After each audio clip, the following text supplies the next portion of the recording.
Waadaa kanaan dura isiniif galee arrakunu jechuudha. Waadaa ku qabadhee dhufeetan jira. Nagaa waaqayyo isiniif baay'atu akkam jirtu hordoftoota yeroo mul'ata nagaa keessa miti.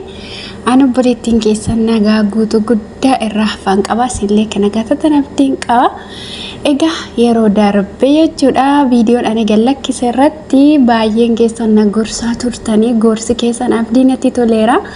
Obboloota jajjaboo fi obboloota yaada babbareedu akkasuma immoo jechuudha viidiyoo ku dhaggeeffattanii yaada bal'aanaa laattanii kana isin qabaachuu kotti baay'ee tokkoon gammadee baay'een tokko isiniin boone jechuudha dhugaa dubbachuu fi wal mari'atanii yoo uufaniin ajaa'udha Oromooni.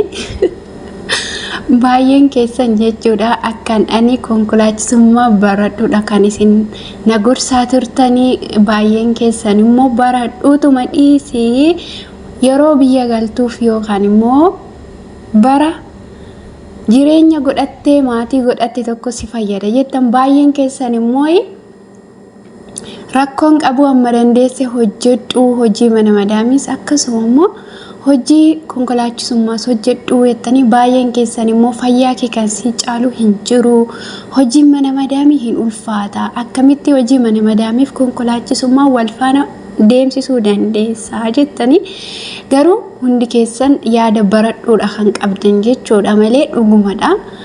Namni tokko jechuudha sa'aatii 24 keessatti hojii gurguddaa lama hojjechuun hin ulfaata saayitii nuti hojjetaa oollee rafnee kaanu baay'een keenya beekna garuu haa ta'u malee jechuudha akkuma kanaan dura waadaa isinii galee sadarkaan irra ga'eerra isin beeksisaan adeemaa isiniin jedhee ture baay'een keessan akkana biraankii isin gochaa jirutti fudhachaa jirtu baay'een keessan immoo jechuudha. Uguma seetanii kan gammaddan jirtu baay'een keessan immoo na shakkaa kan jirtanis jirtu ammumayyuu jechaadha. Kanaaf iyyuu anis immoo jechuudha sadarkaan irra ga'eerra isin beeksisaan adeema jechuudha suuta. Kanaaf har'a xiqqoo oofeera kanaaf amma jechuudha bakka suuqii wayiitti maqneeti dhaabachaa jirra. Kanaaf walumaa gala jechuudha walumaa gala isin galateeffachuun dhufe dhugaa isin galateeffachuun dhufe jechuudha yaadni keessan baay'ee tokko namatti tola jechuudha dhugaa dubbachuu fi komentii sana waa'ee konkolaachisummaa irratti warri yeroo jalqabaa viidiyoo kana argitanii haqaatii daawwadhaa jechuudha jalqabni isaa maal akka ta'e hojii mana madaamii waliin konkolaachisummaa barachuun akkasuma hojii madaamii fi konkolaachisummaa waliin hin danda'ama isa jedhamu jechuudha barachuu dandeessu akkasuma baay'een keessan konkolaachisummaa akka hawwii qabdanillee komentii keessanii turtan jechuudha.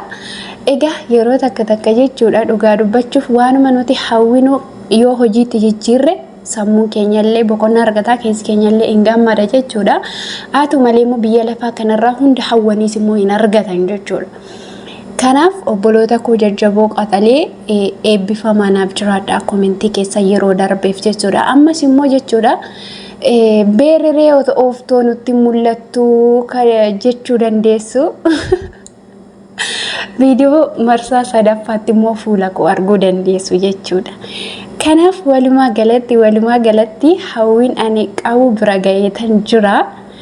Isinillee hawwii keessan bira waaqayyo isinaa geessisu. Kanaaf ammani hawwiin koo inni guddaan jechuudha inni guddaan dhugaa dubbachuu fi baay'een keessan gaafa gara biyyaa galtu konkolaataa mataa keellee yoo qabaachuu baattee konkolaataa namaallee dhooftee jireenya mataa kee gaggeeffachuu dandeessaa jettanillee jirtu kuni sirriidha. Ani waaqayyo na gargaarii jechuudha.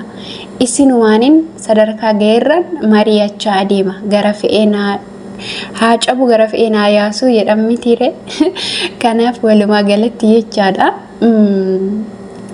Keessumaa shamarran biyya Arabaa baay'ee tokko kan hin jaalladhuuf waniin kabaju haala nuti keessa jiru hawwii nuti qabnu akkasuma immoo jechuudha laayiviin ijoollee biyya Arabaa hundi ishee wal fakkaattuudha baay'ee haala ulfaataa keessa damdamatanii kan hojjetan waan ta'eef yoo waaqayyo na gargaaree nama Itoophiyaa keessatti laayivii bareedaa gaggeeffatu ta'e jechuudha waaqayyo na gargaaree obboloota koo shamarran biyya Arabaa boolee dhaabadheen tokko tokko ishee jechaadha taaskii ciqciqeen hin jiru hattuun shaanxaa koo fudhatteen hin jiru Finfinnee keessatti mana eessuma kee aqee mana abbaa manaa kee aqee natu si galcha kun waadaadha shi garuu isaan dura otoon galiin yoon dura keessan galee ammoo kun hundumtu garuu warri amma galtanii maasalaama garuu warri gana waggaa tokko booda galtanii jechaadha waaqayyo na gargaaree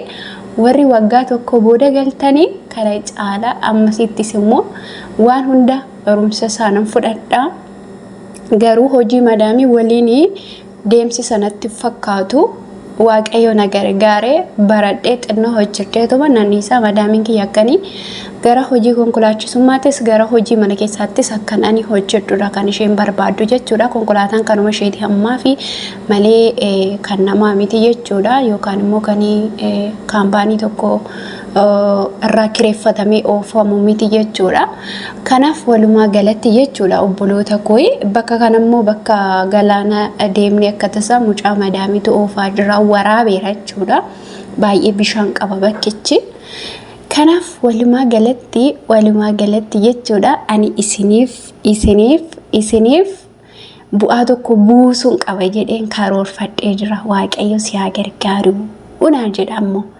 waaqayyoonis naaf kadhadhaadha maaliif jennaan namni karoorsa waaqayyo galma geessisa jechuudha kanaaf dura keessan biyya galee jechaadha biyyattillee jechuudha seera konkolaachisummaa hunda guuttadhe ijoollee shamarran biyya Arabaati galtu otoon galiin dursa miidiyaa irratti jechuudha lakkoomsa koo kaa'e abbaan barbaadanii achi dawwaltanii na waammachuu hin dandeessu jechuudha boolee abadheen isin eega gara barbaadanitti isin fuudheen galachuudha taaskii qabachuun konkolaataa kiraa fuudhuun hattuun meeshaa koo na hatti jechuun hin jiru maatii keessan qabatanii maatiin keessa yoo taaskii qabatanii fa'i galma irratti fataa zanaa bakka barbaadanitti isin geessa maaliif jenna anis waaqayyo na gargaaree yuutuubiin hojjedha waan ta'eef konkolaachisummaa oofee maallaqa argachuu osoo hin taane tokkoffaa yaadni kun dhugaa ta'uusaaf soba ta'uusaa mirkaneessuun barbaada